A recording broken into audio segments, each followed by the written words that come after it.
Saudaraku, pasangan suami istri penyandang disabilitas di Bandar Lampung, Yatimin 67 tahun dan Suryana 50 tahun menghadapi tantangan yang berat ketika ingin menggunakan hak pilih di pemilu 2024.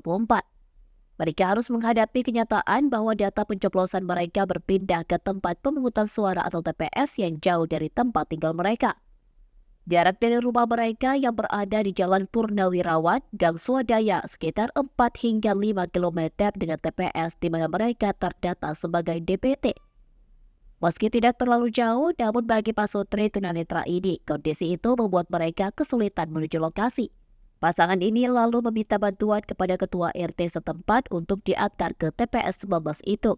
Setibanya di TPS, Yatimin dan Suryana masih memerlukan bantuan sang ketua RT untuk melakukan pendaftaran sebelum melaksanakan pencoblosan.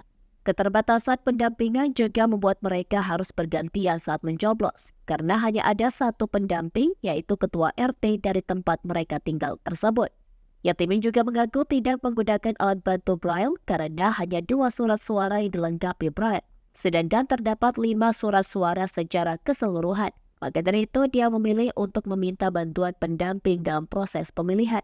Meskipun menghadapi rintangan, Yatimin mengaku senang bisa berpartisipasi dalam pemilu 2024.